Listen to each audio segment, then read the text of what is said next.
जिंदगी एक किराया का घर है,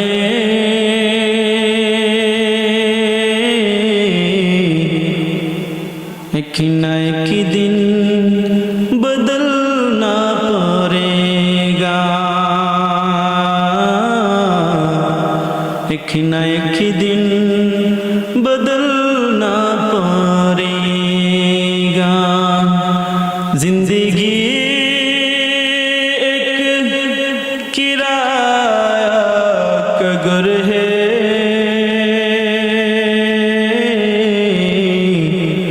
एक न एक दिन बदलना पड़ेगा, एक न एक दिन बदलना पड़ेगा। इतना माज़ूर हो जाएगा तू,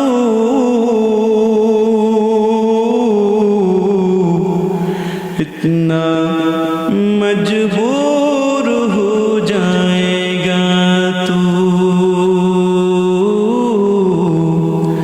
इतना माज़ूर हो जाएगा तू, इतना मजबूर हो जाएगा तू। ये जो मखमल का चोला है तेरा,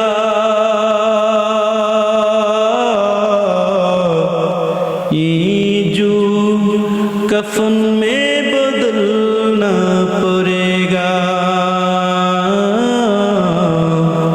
ये जो मखमल का चोला है तेरा,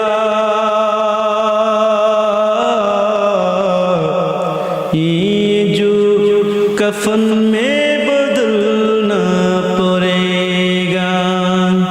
जिंदगी एक किराया का घर है,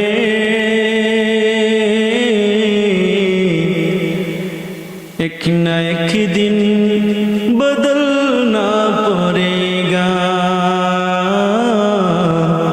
एक न एक दिन बदलना पड़ेगा। এই জিন্দিগিটা বান্দা আসল জিন্দিগি না, বারাটিয়ার মতো বান্দা তুমি জিন্দিগিটা কাটাইতেছ কেমন বারাটিয়া।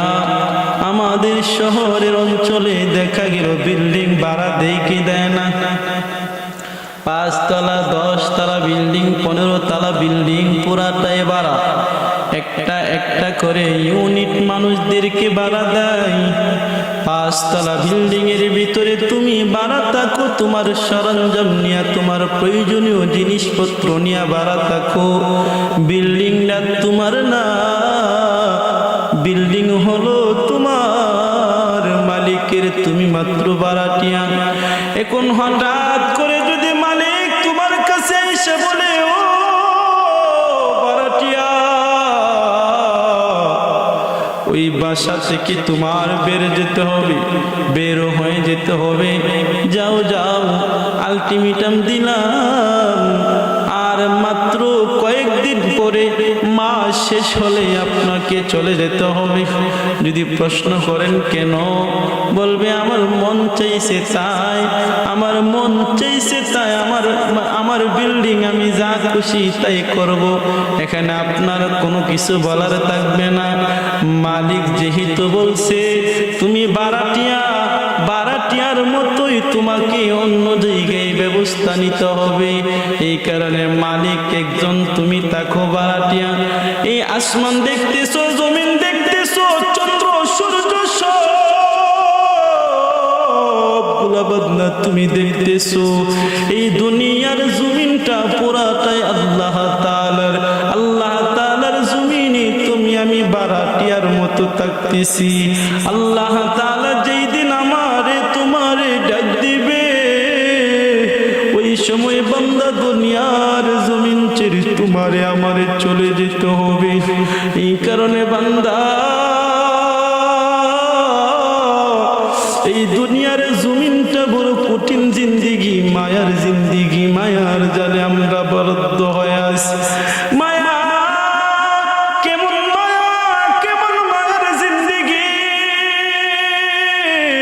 ওই মায়ার জিন্দিগিটা আমরা কিভাবে উপভোগ করতেছি। মা সন্তান, বাবা স্ত্রী, পরিবার পরিজন নিয়ে সুন্দরভাবে থাকতেছো, কিন্তু হঠাৎ করে আল্লাহ তাআলা তোমার কাছে আজরাইল পাঠায় দিছে। মায়ার জিন্দিগি চারিয়া, সবগুলো চারিয়া বান্দা আল্লাহর দরবার তোমার হাজিরা দিতে হবে। মালাকুল মউত আজরাইল যখন আইসা পড়বে বান্দা সমস্ত সবগুলা শেষে বাবার সামনে সন্তানকে নিয়ে যায়, সন্তানের সামনে তার বাবাকে নিয়ে যায় কি যায় গে। এই কারণে বান্দা বারাটিয়ার মতোই তুমি তাকে নিজের মনে কইরো না দুনিয়াটারে। অনেকে তো মনে করে দুনিয়াটা হলো আমার আমার আমার আমার আমার বাড়ি, আমার ঘর, আমার সব কিছু, কিন্তু বান্দা না, তোমার তো কিছুই না, তোমার তো কিছুই না, সবগুলা হলো আমার আল্লাহ তাআলার দেওয়া। স্বার্থ পরে দুনিয়ার পিছনে তুমি দৌড়াও, স্বার্থপর দুনিয়ার পিছনে তুমি দৌড়াইতে দৌড়াইতে দৌড়াইতে তুমি পেরেশান হয়ে যাইতেছো রে যুবক। এই কারণে স্বার্থপর দুনিয়ার মধ্যে পড়িয়া তুমি আখিরাতকে ভুইলা যাও না। দুনিয়ার সবাই স্বার্থপর। কেমনে হুজুর? যত দিতে পারবেন ততই খুশি, না করলে মনটা বড় বেজার, স্ত্রীও বেজার, সন্তানও বেজার, বন্ধু বান্ধব সবাই বেজার। বান্দা যত দিতে পারবেন ততই ভালো, এটাই হলো স্বার্থপরের দুনিয়া। এই কারণে স্বার্থের দুনিয়ার পিছনে পইরা নিজের জীবনটারে আখিরাতের জন্য বরবাদ কইরো না। কেমন স্বার্থপর দুনিয়ার যুবক, কেমন স্বার্থপরের দুনিয়া। এই তো গত কিছুদিন আগের একটা ঘটনা আমি আপনাদের কি শোনাই। একজন মুরব্বী, বয়সটা হবে 55 থেকে 60 বছর, আইসা কান্না করতেছে, হুজুর বাস্তবমুখী একটা ঘটনা আমি আপনারই শোনাই। দুনিয়ার মানুষ বুঝিয়ে তো বেঈমান আর এত স্বার্থপর। বললাম কি হয়েছে মুরব্বী বাবা? বলতেছে হুজুর আমরা একই সঙ্গে উঠা বসা করলাম, ছোট থেকে বড় হইলাম, একই স্কুলে পড়লাম, একই মক্তবে পড়লাম, একই এলাকায় বড় হইলাম, একই স্কুলে একই ভার্সিটিতে পড়লাম। এক পর্যায়ে আমি হয়ে গেলাম মাস্টার, আর আমার বন্ধু হয়ে গেছে ওই বড় বিজনেসম্যান, বড় ব্যবসায়ী। এক পর্যায়ে দেখা গেল আমার বন্ধু দিনের পর দিন, রাতের পর রাত, বৎসরের পর বৎসর কষ্ট করিয়া এক পর্যায়ে দেখা গেল আমার বন্ধুটা বড় বিজনেসম্যান হয়ে গেছে, বড় ব্যবসায়ী হয়ে গেছে। এত বড় বিজনেসম্যান হয়েছে, এত বড় ব্যবসায়ী হয়েছে, তার ঢাকা শহরে কয়েকটা ব্যবসার ফ্যাক্টরি আছে, ঢাকা শহরে বাড়ি আছে, এলাকার মধ্যে 5 তলা একটা বিল্ডিং বানাইছে, স্ত্রী সন্তানদেরকে নিয়ে থাকার জন্য অনেক সুন্দর ভাবে একটা বিল্ডিং বানাইছে।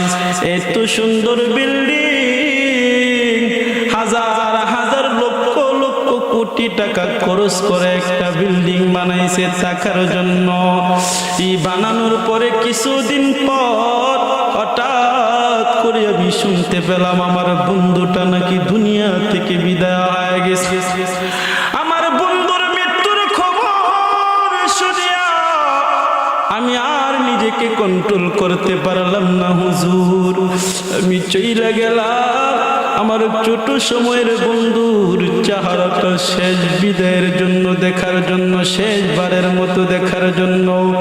আমি আমার বন্ধুর চেহারাটা দেখার জন্য আমি যখন চইলা গেলাম, বাড়ির মধ্যে যখন গিয়ে ঢুকলাম, আমার বন্ধুর লাশটা কোথায় আছে দেখার জন্য যায়া দেখি আমার বন্ধুর লাশ এমন একটা জায়গার মধ্যে পড়ে আছে, 5 তলা বিল্ডিং, এত সুন্দর বিল্ডিং বানাইছি। আমি গিয়ে দেখি আমার বন্ধুর যে লাশটা, ওই বন্ধুর লাশ দেখা গেল 5 তলা, এতগুলা ইউনিট, এতগুলা রুমের ভিতরে